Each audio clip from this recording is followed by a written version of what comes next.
What a privilege to understand and find out what's been happening in other people's organisations.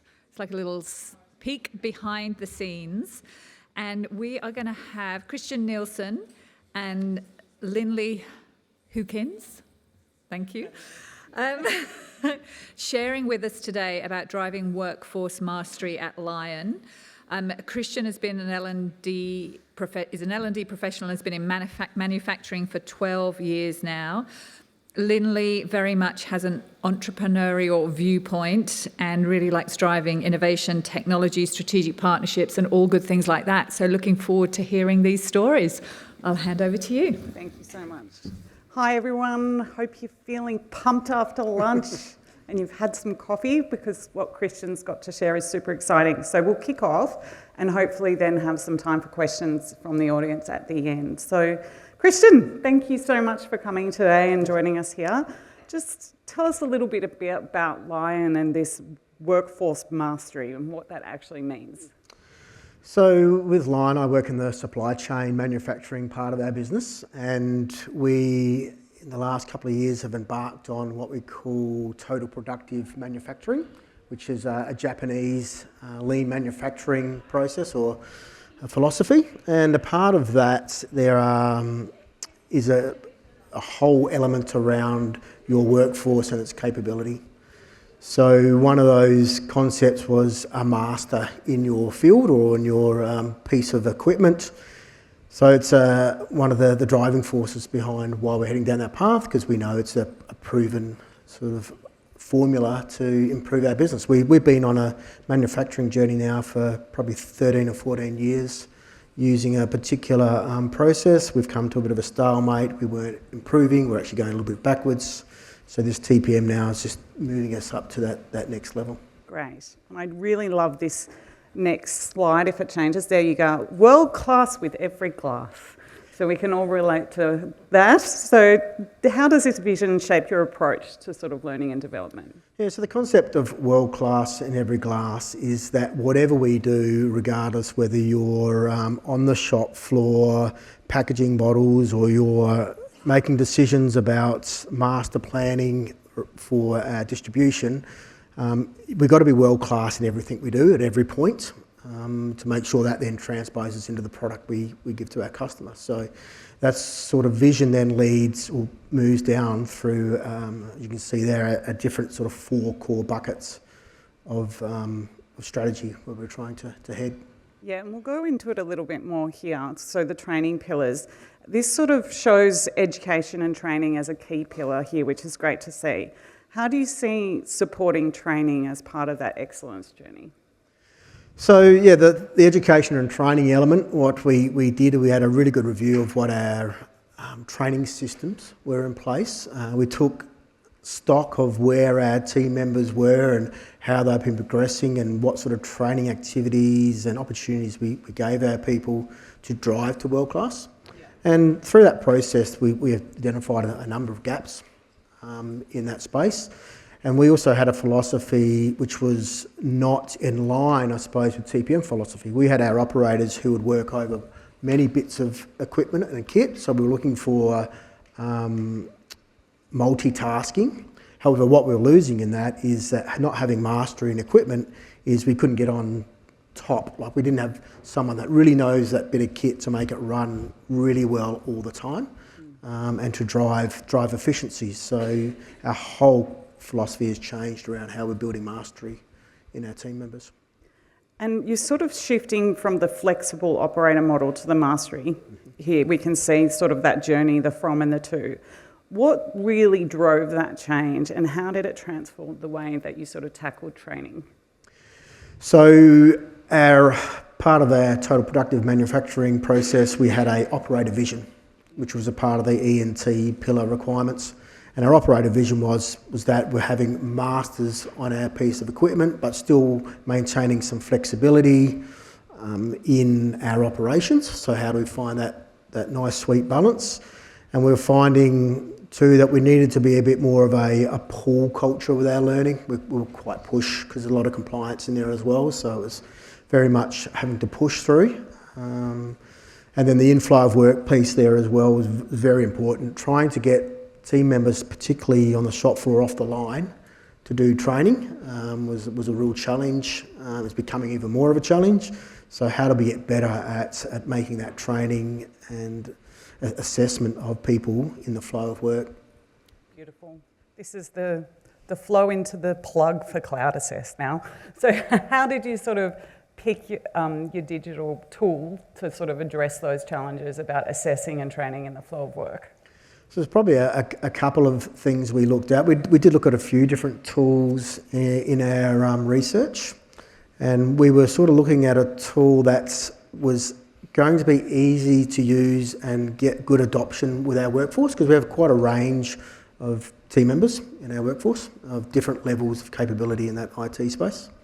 So we wanted to look at something that was sort of quite simple, had a good user interface, and we also are pretty keen on local support for that platform as well. Had experience in both of those spaces. And that's sort of hence why we sort of looked at CloudAssess, and our whole base to mastery is built, a framework is built on 5 levels. Yep. And those 5 levels we've mapped as best as we can to AQF qualification.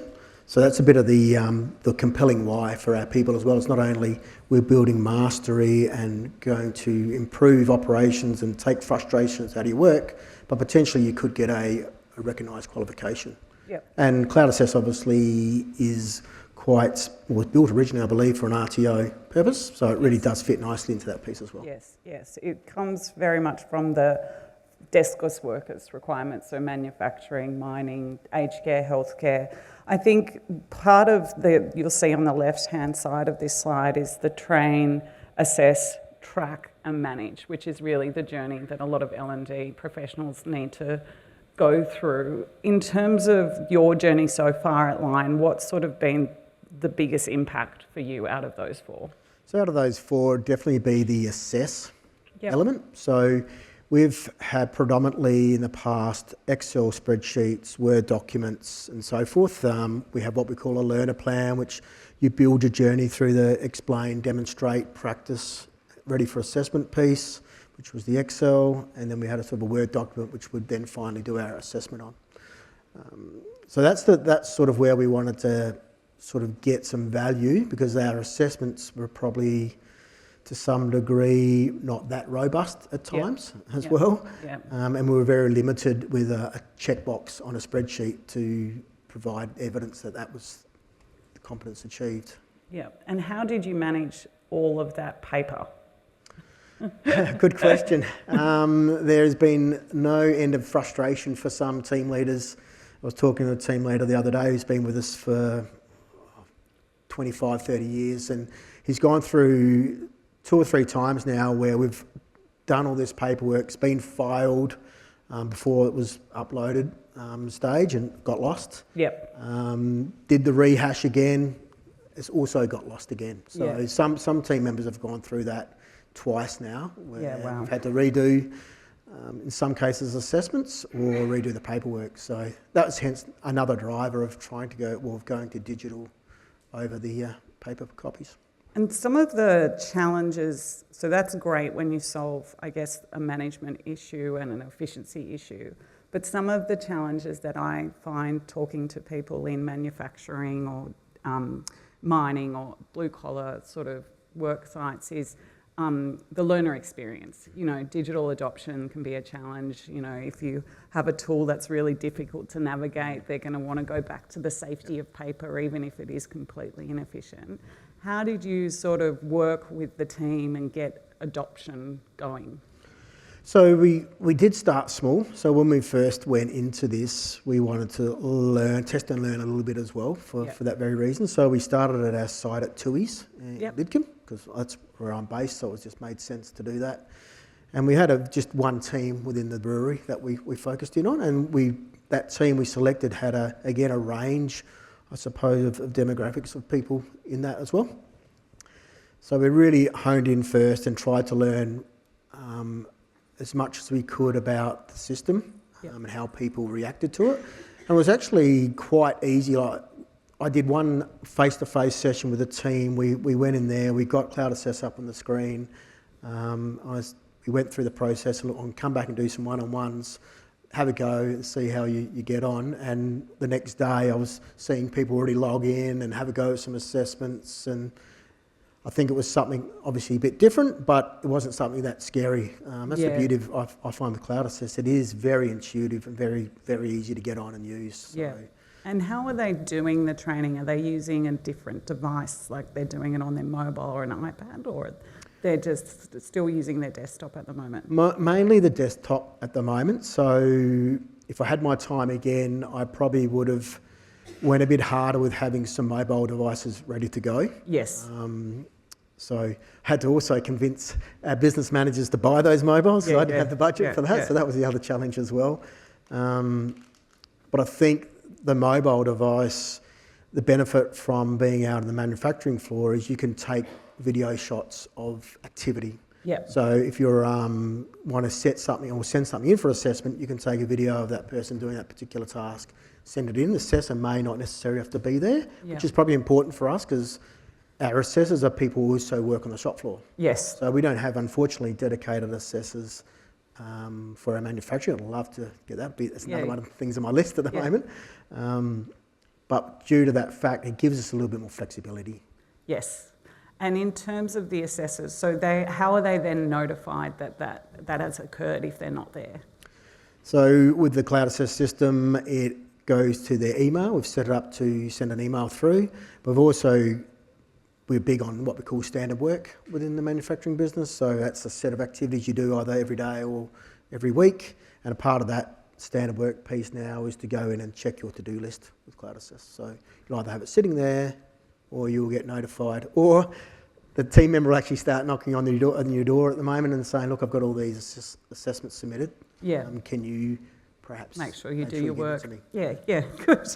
Okay, just in terms of sort of results, if you like, and I know you only implemented CloudAssess this year, but just in terms of your recent learnings, if you like, what sort of outcomes are you seeing? What sort of benefits are you seeing to the business and also to your employees on their learning journey? Yep. So probably what we're seeing is definitely a higher engagement in assessment activities. Yep. And we're seeing, I think, a more sound evidence base for competence. So where it's not just a tick box now, people are actually needing to, we've got it set up where they put some commentary around what they've learned and how they've applied it. We weren't getting any of that information before, and actually had a gentleman at Tui's who operates one of our fillers. He's been with us for a long time. Probably the last person I thought would be taking photos and uploading some evidence, and he's been one of the first adopters of doing that. So it's just showing that adoption isn't necessarily what I thought might have been the generation that was more used to technology. Yeah, it's actually getting really high engagement with some of our senior operators. Yeah, that's great. And then obviously they can be the champions throughout the business and lead the way rather than it's just coming all the time from the HR team or the L&D team. Just in terms of, we were having a coffee this morning and we were discussing how much of your role is in change management and selling internally, if you like, and one of the reasons why you could actually get your business case for CloudAssess passed was that there was no discussion about replacing SuccessFactors. Talk me through a little bit about how you championed, I guess, a bolt-on to solve a key pain point rather than reviewing the whole tech landscape. So yeah, we really focused, I suppose, in on that element of the assessment and the administrative side of the pain points, because a lot of our leaders have to do the admin piece, and they're pretty overloaded as it is. Yeah. So that was sort of a bit of an easy win. It is difficult to get anything outside of SuccessFactors or SAP in the business. However, the fact that what we also did is we explored SuccessFactors first. Yeah. These are the criteria. This is what the outcomes we wanted, and we could demonstrate that SuccessFactors wasn't able to do that for us to the level we needed. Hence, we went with CloudAssess, which also integrates with SuccessFactors. So the beauty is we're using CloudAssess purely for, at the moment, competency assessment elements and evidence gathering. So that then, from a module point of view, will be uploaded into SuccessFactors, which is still our source of truth. Yes. So we also deliver our training, our online learning from SuccessFactors, and then CloudAssess has got its own distinct requirements from a competency point. So did that assist, obviously, in terms of how quick you could get things up and running as well, because you weren't trying to change too much? Yes. Trying to change SAP is Yeah. extremely difficult. Yes. Got some not only laughs in the audience. Yes. So that, even if there was some functionings and there was a few other features we weren't using, but to get that over the line and get that pushed through from a corporate point of view, it was just going to be a big push. So. Yeah. I hear this often in terms of when we're talking to similar businesses that, and if we can just solve this problem without disrupting the battleship, then we've got a lot more chance than trying to convince someone else that we need to replace a whole system just for a few pain points. We're flying through this, which is good, because we'll obviously open to the room. We want to hear from you guys if any of this was relevant, or if you've got, ask Kristian anything, given he's been on this journey. But I guess one way where we can transition into question time is, what's your biggest piece of advice for the room? In terms of what you have done right, what you've done maybe wrong, what you would do again. You mentioned the mobile thing. I'm just getting us to the last slide. Yep, there we are. This is our question slide. Talk to us just about, be an oracle and say what you would do strategically or operationally different again. Okay, oracle's a strong word. Yeah. So some of the things I probably learned along the way is really having that clear vision. Yep. And a vision that you could actually explain to others. So I think that was quite important for firstly selling it to our senior leaders in the business, but then also how do you then sell that to our people on the shop floor? Yes. The other piece too I found is getting an advocate for it at the sites. So the key areas that we wanted to deliver that, having those first adopters. Yep. So that was really clear. We had our New Zealand site where we had people excited about it. They wanted to adopt it. They could see the advantage of it. They ran with it.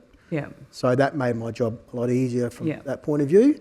And in hindsight, I would probably spend more time trying to then do that elsewhere, and probably really sell it and communicate, market it, I suppose, is the thing as well. We tried to do a bit of marketing. We did some small videos and got some of our team members in to talk about CloudAssess, and we pushed that out. But I'd probably do a little bit more of that as well, like market it more.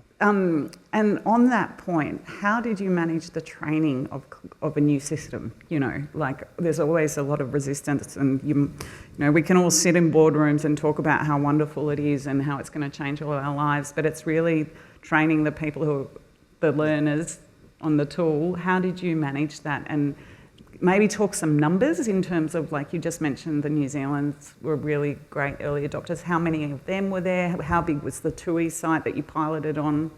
Yeah, so numbers-wise, we're probably talking people in the system around 400. Yeah, good number to pilot with, yeah. Yep, so that's sort of the starting point. So we've got 400 in total using the system. We started off when we released, we had set in a number of information sessions first. So we had them as virtual sessions that anyone across the network could dial into. Yep. So we ran that for about 2 or 3 weeks. Then had some really specific training for our assessors. So we knew who our assessors and trainers were. So we set up, again, virtual trainings for people to come in there. CloudAssess also has some really nice, simple learning activities as well, or information pages. And then from there, we did some bespoke individual training. So we had at least try to get 2 people per site where we poured a lot of effort into around admin and how to then go and train others at the site. So it was sort of train the trainer and then move it out that way. Okay, well, thanks, Kristian. I might open it up. I think we've got about another 10 minutes, so we can answer any questions from the group. I can throw a couple at Kristian if you don't have any, but want to see if there's anyone out there that would like to ask Kristian something. Hello. Just about your training, particularly with shop floor production people, how effective was the information sessions and the virtual sessions for shop floor employees? Did you pull them off the shop floor, or how did you coordinate those info sessions that you talked about? So, very good question. It is quite challenging to get the shop floor team members off. So we did have probably a majority of our people that attended would have been, I'd have to say, the team leaders and our sort of enabling groups. So that would be another point of I'd go back and relook at again how we do that. So there are opportunities though. For instance, TUIs have a stop for safety day and a half stop for training day. They also have 6 monthly site briefs. So I did actually use some of the site briefs where I knew I could capture everybody. So I tried to look at where the businesses had already touch points with the audience I needed to target. So I did do a little bit of that. However, I'd relied quite a bit on my champions at sites to do that individual training because for instance, at New Zealand, we have a dedicated person who looks after training, which is a little bit different to the other sites. So they go out on the shop floor and they spend time with those people, getting them through the system and where they need to be. Thank you. Great question. Anyone else want to have a question for Kristian? I'll throw one at you. What's next in terms of, rollout? So if you've got these TUIs in New Zealand and, you've done really well with that core 400 and obviously, there's a lot more employees at Lion. Yep. And sometimes the bigger the employee base gets, the more overwhelming something like this can be. What do you see as your phase 2 approach? So phase 2, we probably won't be until a little bit into later next year. However, it's really a sustained point at the moment. But phase 2, we have the logistics planning group. Yep. So they're going through their whole process now of their mastery journey. Yep. So it'll be looking at opportunities to bring them in. We are very focused on frontline operators at the moment.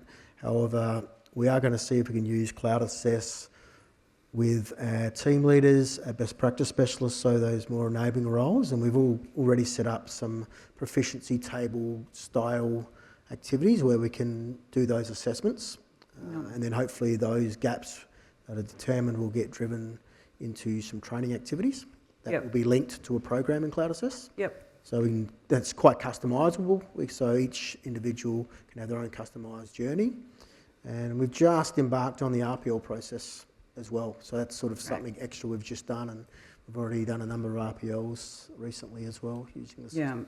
Yeah, and in terms, we were having coffee this morning and laughing, and I said, because he kept mentioning all this paperwork that got lost, and I said, how much paper got lost? And if you're okay with me sharing, it was around 40 to 50%.